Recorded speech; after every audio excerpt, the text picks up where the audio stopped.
Real pleasure to be in an in-person conference. It's been a while.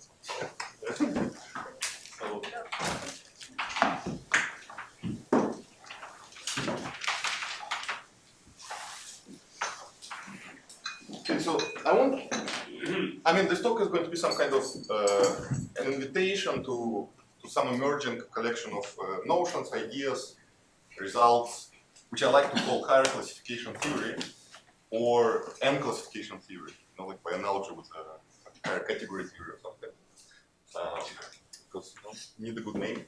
So what is this about? So in the usual classification theory, let's say we talks about stability, NIP, distality.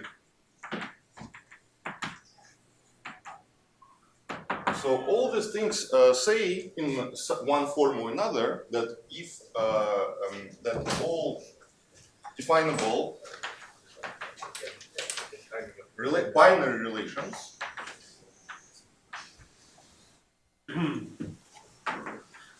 let's say R of x1, x2 can be approximated. Let me put this in quotation marks. So approximated in one sense or another by the unary relations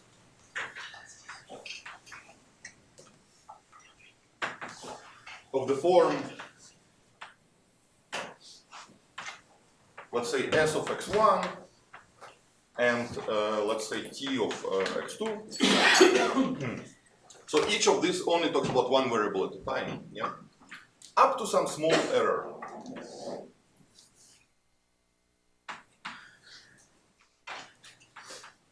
Okay. So the meaning of approximated and the meaning of small error vary depending on which of these notions I'm considering, but they're all kind of saying things of this kind, which is not, I think, how we always think about them, but once you try to put higher arities, somehow you realize this is what's really happening in this type of classification results. Let me give you a couple of examples, the way you can see in this corner. So let's say one, so T is stable if and only if for any invariant types, let's say M invariant types, global types, let's say P of X, Q of Y, types over the monster model, we have that the product of these two types, well, we have that if I take P of X union Q of Y, union the collection of all formulas, well, let's say a small partial type involving both variables at the same time, implies the product of these two types already. P of X, tensor Q of Y, Morley product, non-forking product. Yeah.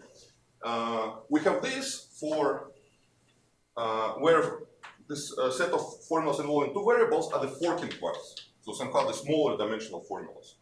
Yeah. So for R of xy, forking over M. So here I'm just restating stationarity of forking and stable theories, which is one of the characterizations of stability. Yeah. And forking formulas somehow we think of them. Sorry? Oh no. Not R? Oh, sorry, I need not R, right? So I want to rule out all the forking formulas. Yeah. So outside of forking formulas, of which we think like a smaller dimensional. So outside of some small set, like modular small set, I already get that knowing the types of each of the variables separately. R of xy is a formula. Partial type. Negation of a partial type. It's not, it's informal notation. It's a very informal conference. You take negations of everything. Yes, it's a partial type consisting of the negations of forking formulas. I don't know, maybe in positive logic it's. Okay, let's say this is stability, right?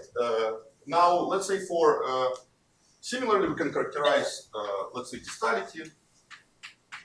Right? So the point is that once you have this for types, for complete types, this corresponds to saying something about binary definable relations. So somehow we say that the binary definable relations actually determined by knowing unary relations, only talking about each variable at a time, plus some small amount of information. So this small amount is the error, or what? Sorry? This is your error. What you mean by error? Yeah. In this case, yeah. So like I said, outside we think of forking somehow smaller dimensional intersections. So generically, this already determines a complete type of two variables. Okay. Now similarly we can say, let's say T is distal. One of the equivalent ways to define it is to say that if I have two global invariant types, again invariant over some small model, and assume that they commute. So assume that P tensor Q is equal to Q tensor P. Yeah, so so I have a pair of commuting global M invariant types. Then they are already weakly orthogonal. So then I have already, I don't even need to add anything at this point. So P of X union P of Y implies the full type on two variables. So this is one of the equivalent characterizations of distality. You can write something similar for an IP in terms of measures, but I'll say more about it in a second. Okay. So all of this result, they're somehow saying either for some class of binary relations or for all binary relations but up to small error, binary things are already determined by knowing unary data. Okay. Now what's the project of higher classification, the BK, is to understand what happens when instead of trying to reduce from binary to unary, we try to reduce, for example, from ternary to binary. So this, so higher classification, n classification. So we want to isolate some conditions, some notions, some theorems, which tell us that relations of parity n+1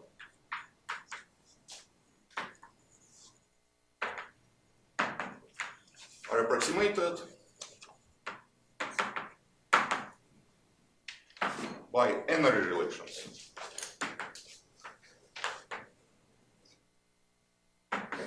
So the usual classification theory then corresponds to n equal 1. Okay. So very important, we don't want to say anything about smaller arity sets. Yeah. So for example, an n-ary theory should definitely be n-tame for any possible meaning of tame.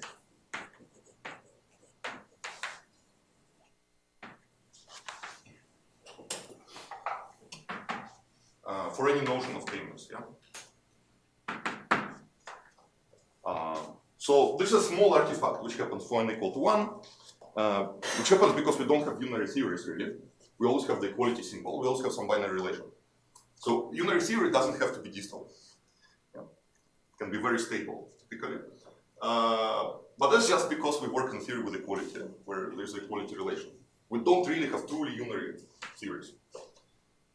But for n higher than 2 and more, this is not an issue anymore. I mean, this funny artifact of how we define our logic disappears. Okay, so I want to give an overview of some of the notions of n tameness for higher n, and some results, what kind of results one can expect. This okay? Is a motivation. Okay, so first let me say a few things about n dependence. This is by now the best studied, I think, notion. The best studied, somehow, also there's no question about what it should be. I think we all agree that there's a clear definition of what n-dependence should be, which is not necessarily the case for some other notions. Okay, so n-dependence definition, we say that the formula phi of x1 through xn, comma, let's say y, has IPN if there exists some sequences, let's say AI t for I in omega, let's say some infinite sets for t between 1 and n, okay, such that for any subset of the product of the indices, so for any s, a subset of omega to the n, there exists some element b, let's say b subscript s, such that the formula holds on the corresponding indices. So we have phi A1, let's say I1 through AT IT ds, if and only if the tuple I1 through IT belongs to our set. Okay. So this is a straightforward generalization of what the usual independence property says. So there it says you can pick out subsets. You can cut out all subsets of a given infinite set by instances of a single formula. For IPN, we are saying that you can cut out all subsets of a product of n infinite sets. A, I, N, N. Thank you, yeah, this should be I. I think this one. Yeah. Right. Okay, so again, for n equals 1, this is the usual independence property. And then a series n dependent if you cannot do this.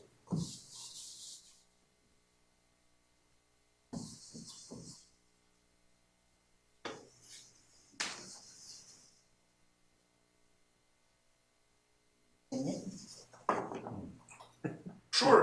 So this is 1, let's say this is 2, T is n dependent, equivalently NIP, for alpha especially. I don't know, this joke never gets solved for people apparently, yeah? Like there are 2 ways to call one thing. So it was quite fascinating. So n dependent if no formula has IPN. No formula has IPN. So there are some natural examples of such things. NIP sub n. So the negation of NIP. NIP sub n. I don't understand. No formula has IPN. No, wait. Line Keep 1, going. NIP. Are we still going with the joke? Yes. So you cannot go. All right.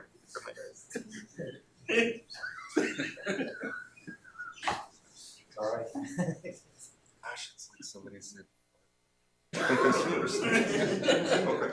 So, right. So, and then we have a very natural characterization. So I think I started saying some examples. So natural examples of this are, for example, non-degenerate and linear alternating forms over NIP fields. Yeah, that would be a very typical example. I mean, an easier example would be just a generic random n hypergraph. And this is a strict hierarchy. So as n grows, we get more and more theories. A fascinating open question is whether there are independent fields which are not already NIP in the pure ring language. I think it's a quite interesting question. Somehow it seems field structure is killed. Somehow independent. All the examples that we know, they seem to suggest that independent theories are linear or one-based with respect to the NIP part. I don't know if that's something that should be true in general, but all the examples seem to indicate this. Okay. All the examples we know. Yeah. So let me give you now a characterization of this in terms of measures, which generalizes the NIP case. So this is some recent work with Henry Sausner. Assume I have a bunch of measures, history measures. So there were talks about it, right? Kyle defined all of this very conveniently for me. So let's say we have a bunch of measures. Let's say mu1 through mu_n. Let this be global, definable history measures.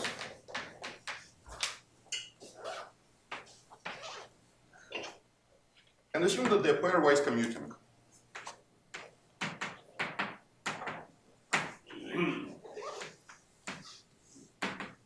Okay, so by this I mean that there's a form of Fubini theorem going on between these measures. So we have mu_i, tensor product with mu_j, the same as mu_j tensor product with mu_i for all ij. Right? So tensor product, remember, is just defined by an integral with this, of the values of this measure on the formula with respect to this measure. So what this really says is that you have Fubini. Double integrals don't depend on the order. it's not necessarily associated, you know. Or definable it is. Definable is. Yeah, for definable measures, it always is.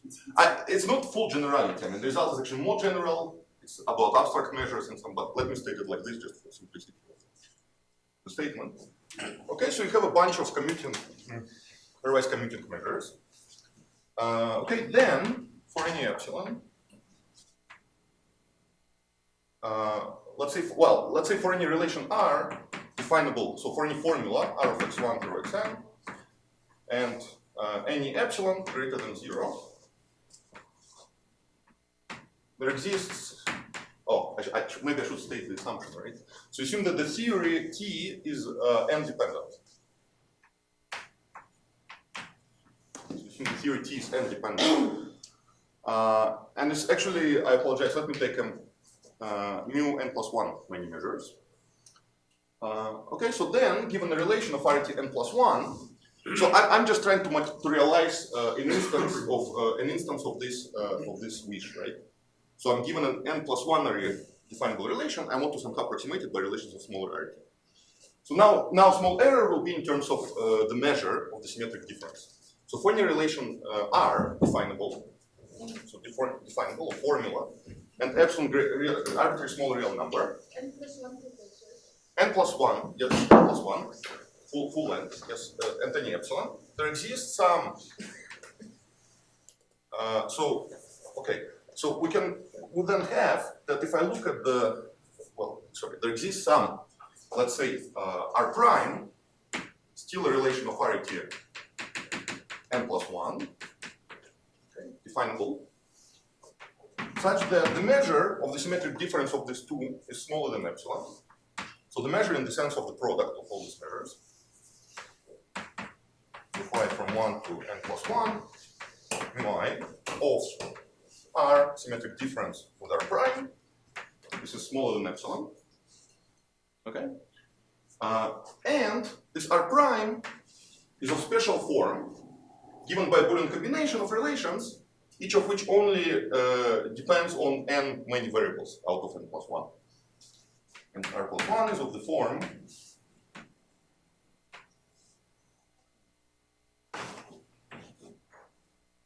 or let's say S, a subset of n plus 1, size of S is n, R S of x I in S. Okay. So it's a finite Boolean combination of definable relations, each of which only involves n many variables out of n plus 1. So up to epsilon, we never have to use all variables simultaneously. In particular, in the case of an IP, which is a known result, so for an IP,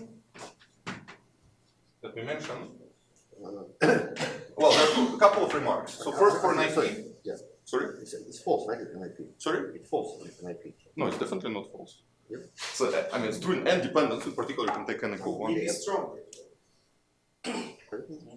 What is false? What you're not false. It's not. This is false in an IP? It's in our paper. So it's better be true.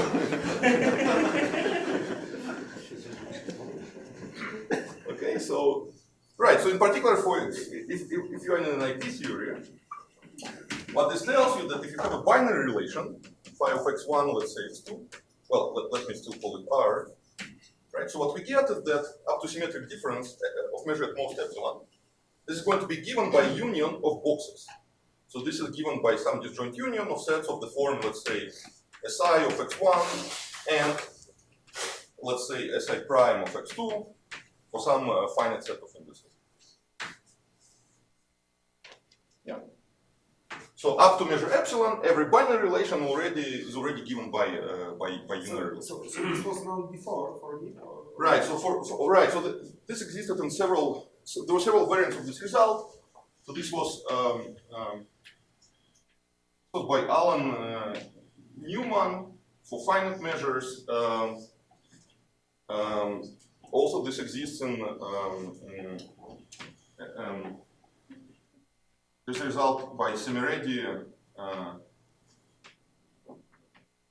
and by lower, sorry, what am I saying? Not similarity, lower Szigeti. I'm sorry. Okay, there was somehow this thing for NIP was rediscovered a number of times. There's also some variant of this by Khrushchevsky.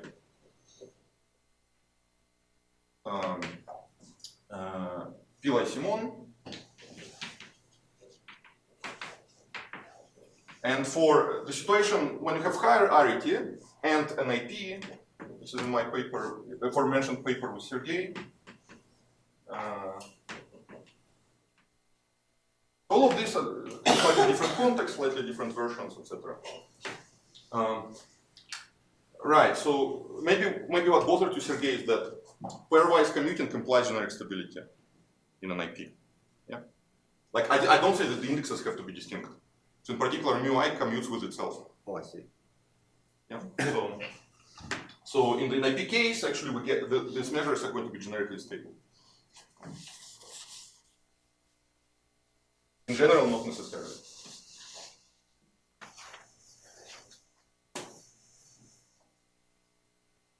And in fact, I could also put here, let's say, Borel defined bonds that would be definable. That's of interest to someone. Okay. And so this is the first remark. And the second point is that this is a characterization of n-dependence. So one is, and two, so T is n-dependent. If and only if this holds uniformly over all measures. So what do I mean by this? I mean that if I fix my relation and epsilon, then I can find a bounded size of a Boolean combination. So I can find the same formula, so that varying its parameters, it will work for all measures simultaneously. Yeah. So I need this, in order to conclude n-dependence, from a result like this, I need to know it uniformly over all measures of this form. So independent equivalently, this holds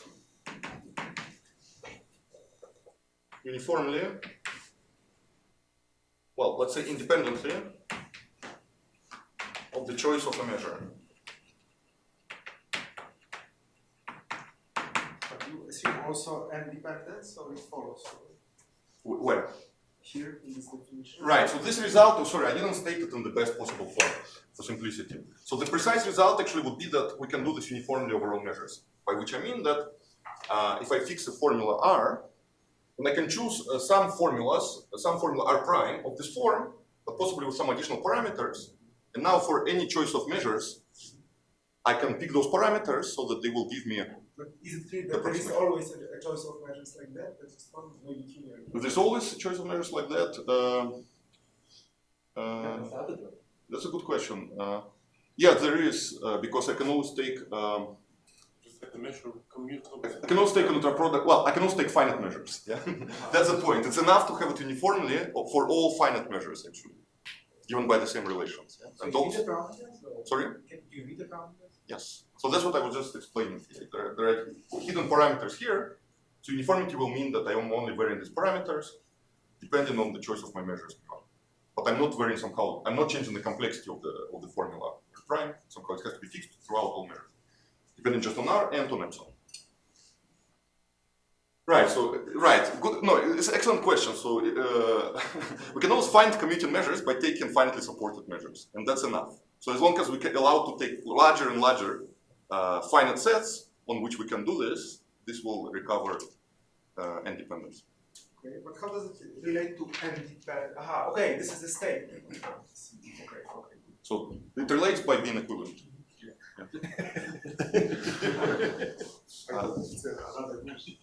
No, it's just a remark that this usually characterizes independence. Okay, so this is independence. I mean, there's more to say, but I also gave a talk in Wolfach recently with the same title. So if you want to know more about this type of things, you can. Can I ask a question about definition? Yes.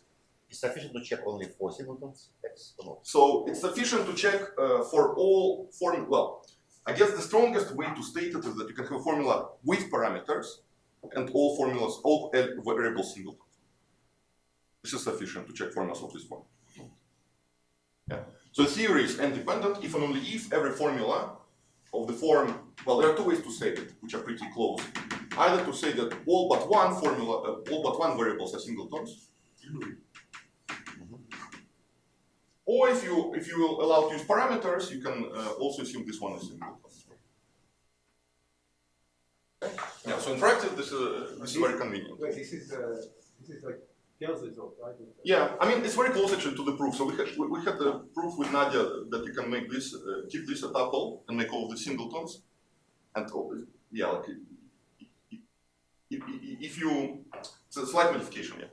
That Pierre remarks. I mean he didn't write it. Okay, so right. Okay, so this is n-dependence, yeah.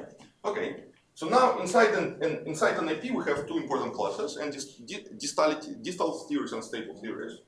So let me say a few words about n-distality. By the way, when do I have to finish? 45. 45? Okay. So n-distality, okay, this is definition due to Roland Walker, a student of Dave Marker. He calls it distal rank, I think. I like to call it n-distality. So theory T is n-distal if for any indiscernible sequence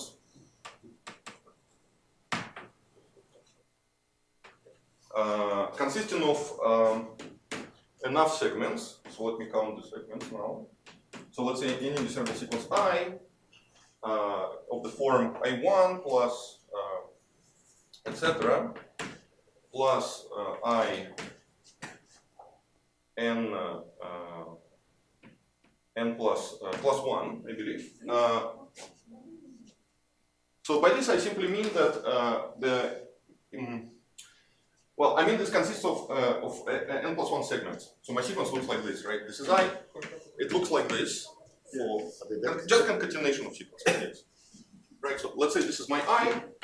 Let's do with 2 for simplicity. Well, let's keep 2 in my picture. Okay. So let's say this is my I.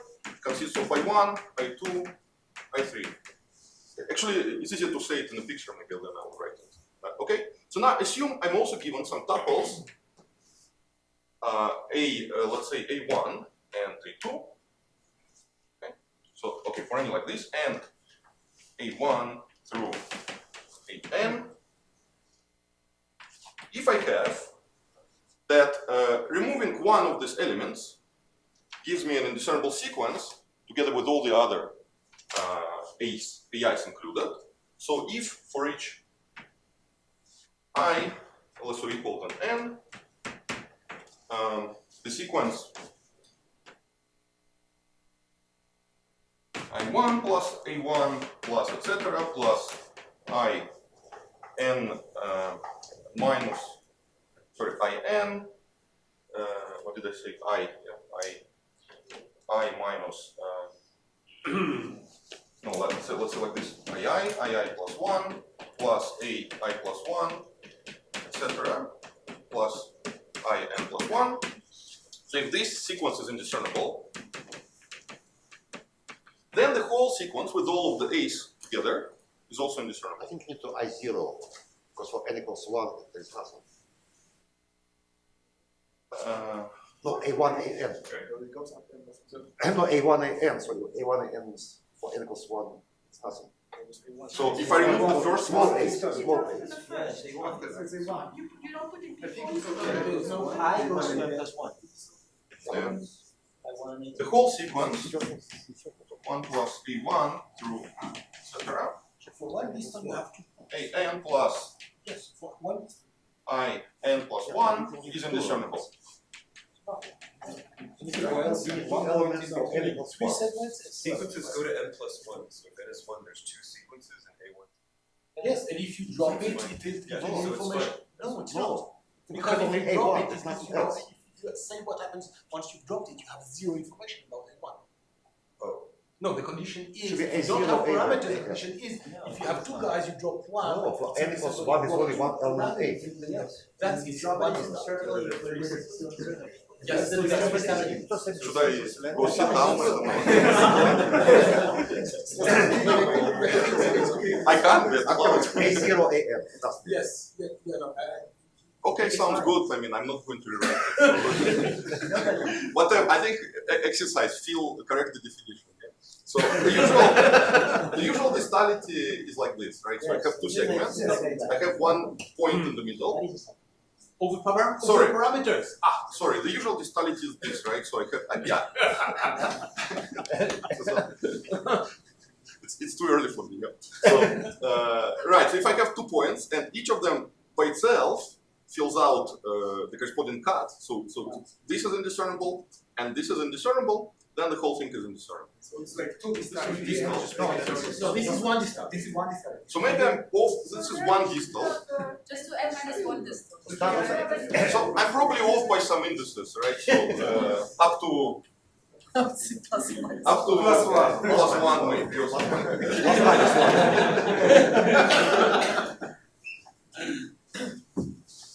Well, I think we all understood, yeah. That's why this definition is so natural, because everyone has an opinion. Not rejected. Not rejected. Not anyone. Okay, so the usual distal means given 2 cuts, if you can fill them separately, this fills them together. So 2 distal would correspond to a picture like this. So I have 3 points, any 2 at a time fill out, stay indiscernible, then all 3 simultaneously are indiscernible. Okay. Okay, and then there is, so remember I mentioned the characterization of distality in terms of commuting types being orthogonal. So there's some generalization of this, but not necessarily characterization, curiously.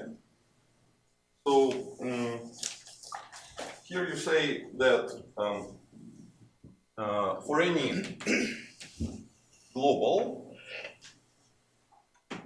M-invariant types Pi of xi, okay, so given a bunch of invariant types, which are pairwise commuting,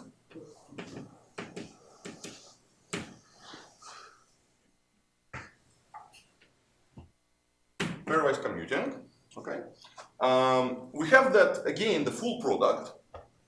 So we have the full tensor product of this y from 1 through n. Let's say from y from 0 through n. Sorry, I keep forgetting to say the assumption. Yeah, so t is n distal. Assume t is n distal. Okay, t is n distal.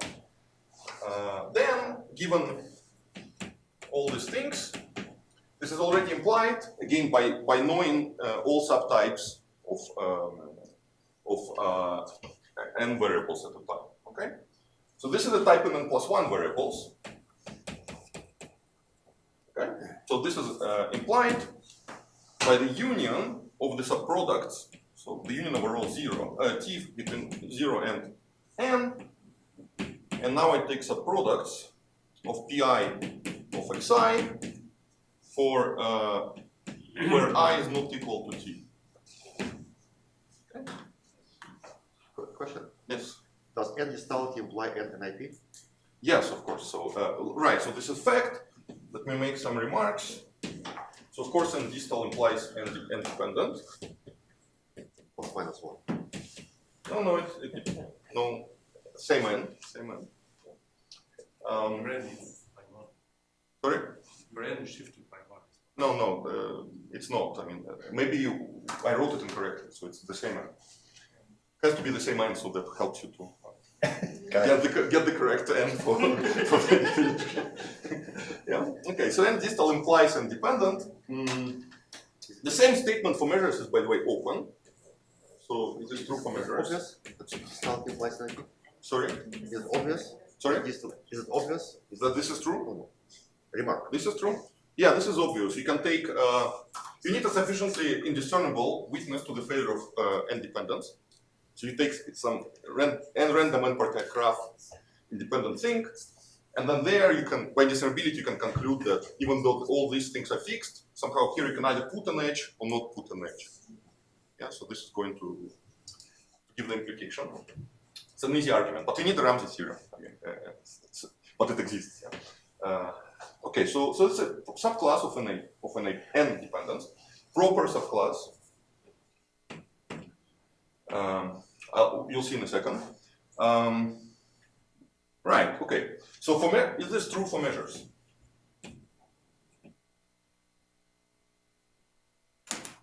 So there are some ideas how to do it, but the problem is that if we are not assuming that the series is an IT, so you can be too distal and not an IT.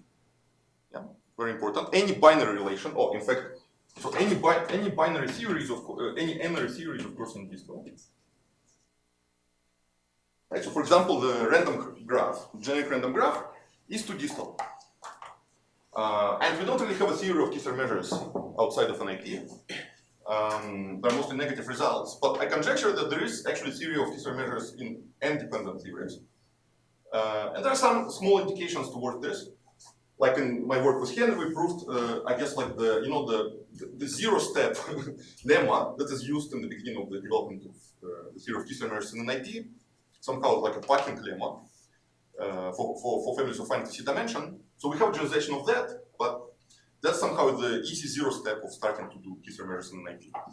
But maybe that's a place to start, so it will be great to understand. Are you assuming definable? Is the question assuming definable? In the question, yes, let's say for now definable.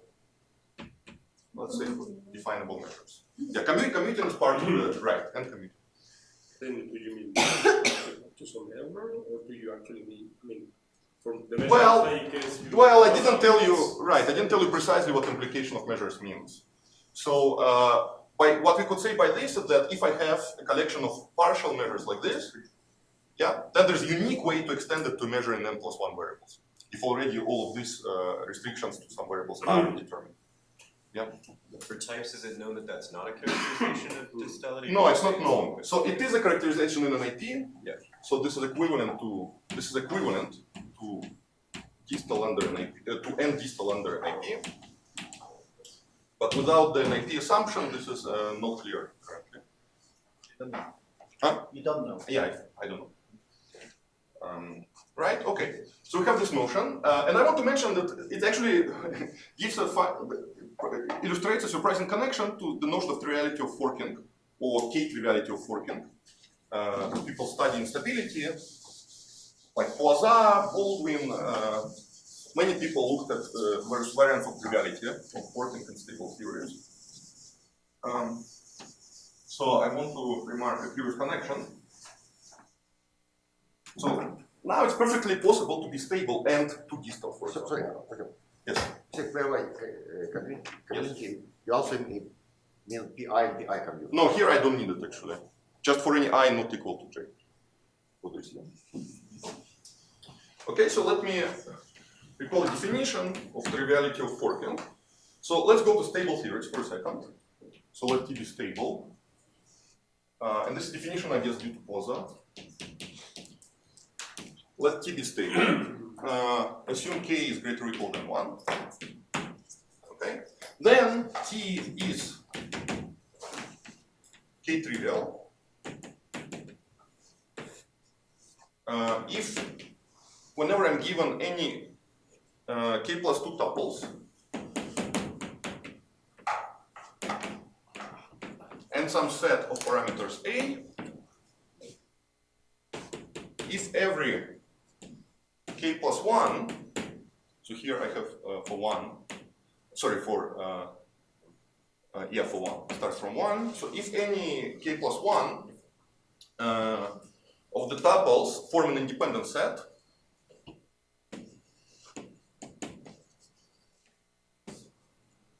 independent set, then all of them form an independent set. So there are K+1 member of the whole Then all K+2 of them are independent. It should come from 0. Am I off by 1 again? Wait, let's see. So one trivial should be the same as the usual notion of trivial forking. So this means what? So this means I have 3 things, right? A1, A2, A3. And if any 2 are independent, then all 3 are independent. Yeah. So I think this is correct. this time? Yeah. Okay. Yeah. No, the good thing about this, you never have to remember the indices because you kind of see what makes sense eventually. Yeah. Okay, so this is trivial, k-trivial, sorry. Now, well, there are some related notions of triviality which also enter the picture, but I'm not going to mention today. Right, so now there's a funny characterization of n-distality restricting to stable theories. It's again due to Walker. So fact.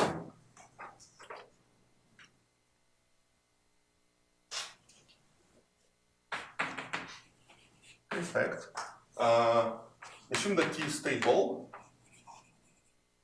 then T is k-trivial, if and only if T is k plus 1 distal.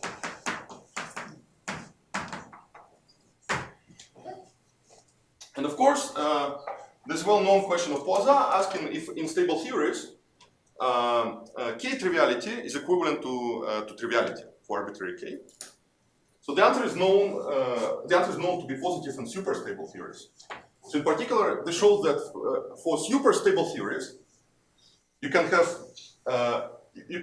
they can be all k-distality hierarchy collapses down to 2-distality in super stable. It is open if this happens in stable. For k bigger than 1? Sorry? I thought it was only for k bigger than 1. Yeah, right. If k is equal to 1, you cannot be stable and distal at the same time. Yeah. So, stable and k distal at the same time is not possible. Stable and 1 distal. But 2 distal is perfectly possible.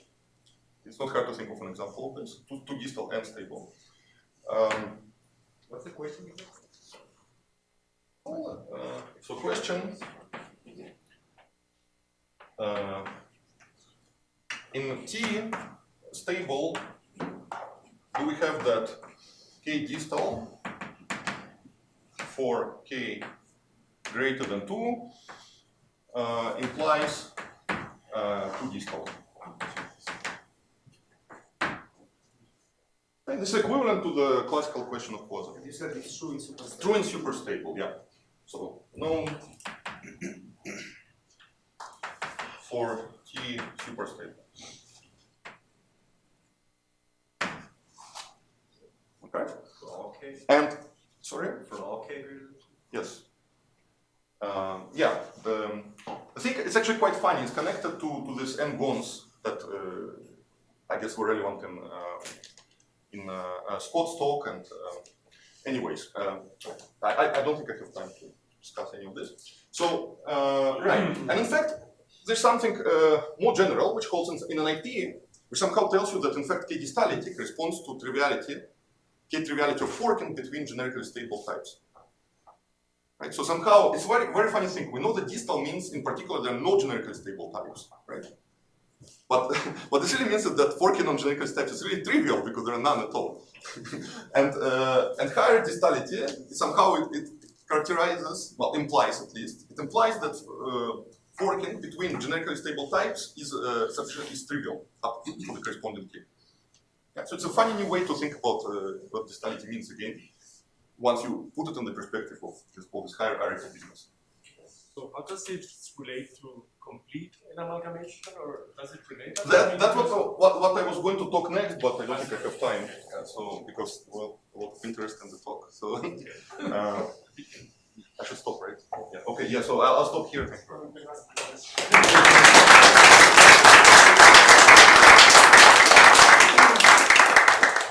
Questions? I have 2. But Okay? I asked a question. You didn't raise your hand. You can continue actually. Go ahead. Well, let me just state one fact. Let me just state one fact. I mean, this is connected to stationarity, yes, in the sense that once you know all the subtypes, right, because everything commutes, right? So if you know all the, let's say, k subtypes, it determines the k plus 1 subtype by the thing I erased already. Yeah. Okay.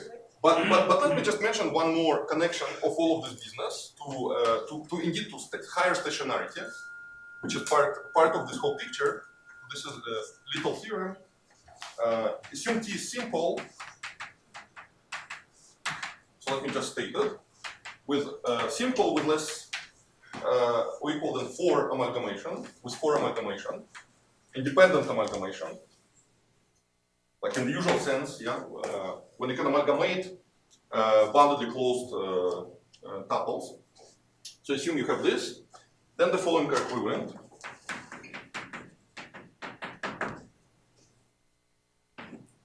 T satisfies 3 uniqueness.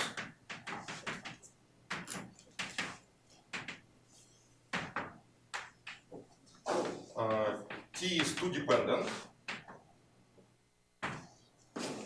3. T is 3-less. Let's say 4. T is 2 stable. For any definition of 2 stability. Okay.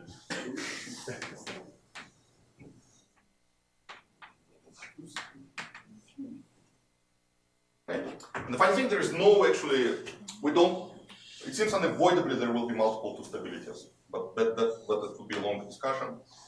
But any of them that you might have considered, they will all collapse. So this results as a generalization of the very easy standard fact that stable and NIT coincide in simple theories. Okay, once you have a non-stationary type, in a simple theory, you can produce the random graph. You can build an IT, witness of IT, and then this is a more complicated version of this. Yeah. Yeah. I don't know if I actually need this. I don't know if this is necessary, but I suspect it is. Anyway, I just want to mention this. Yeah. So these higher things, they really connect to all these higher amalgamation and stationarity questions. At least in simple theories, and also should be the case in general, but not with respect to forking, but with respect to some higher notions of independence, higher arity notions of independence which don't exist yet. So, not really. Yeah. So okay. So I just wanted to mention this. It's not exactly what you were asking, but it mentions stationarity. Yeah. So and I wanted to say it. So all right. Thank you very much. I think you answered my first question of n-stability. So n-stability is tricky. It's tricky, yeah. So I mean, there are some variants in the literature defined by Takeuchi, by Terry and Wolf, Henry and me have a bunch. It seems there's like a whole lattice of notions. We actually know for a fact they're well, we know for a fact that you cannot easily define them in a combinatorial manner, like by excluding some easy combinatorial configuration like a ladder or something. But the theory is starting to emerge here somehow. Yeah. So there's a whole, it's funny actually, that an IP was easy to generalize. Distality also seems like a very natural generalization. But for stability, it's actually not clear what the correct generalization is. I mean, as of now, so all of this needs to shake down people. Any examples, natural examples of n-distality? Of theories? Yeah. Which are n-distal? So the easiest example would be, just take again any n-array theory. Like take random n-hypergraph is going to be n+1 distal. But not n-distal. Yeah. If you mean like algebraic examples, actually in the case of multilinear forms, we haven't considered what happens here, for example. But those are essentially the only other examples of n-dependent theories that we have currently. And conjecturally, there might be the only ones. So you look at the n forms, they're n-dependent? Yeah. n+1 dependent. Yeah. So like bilinear form is like generic bilinear forms are 2 dependent, and the same holds for all higher n. So did you say you don't know there are n-distal? Well, assuming like the field is n-distal or something, yeah, we haven't. I haven't considered that. I have actually a version of that for stability, for higher stability. Like there is a composition lemma, if you know what I'm talking about. There's a composition lemma for some versions of higher stability, but not. Yeah, for distality I haven't considered this at all. And for distal, in fact, we expect even stronger collapses than for n-dependent. Like any n-distal field should be already distal, and we expect that even like for sufficiently rich groups, already there should be a collapse. There should be compact domination and things like that. But anyway, so. Okay, we can finish.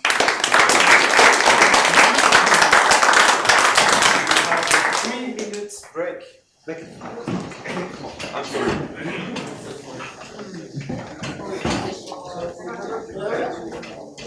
Stable to this. Stable to distal. No. Equality, yes.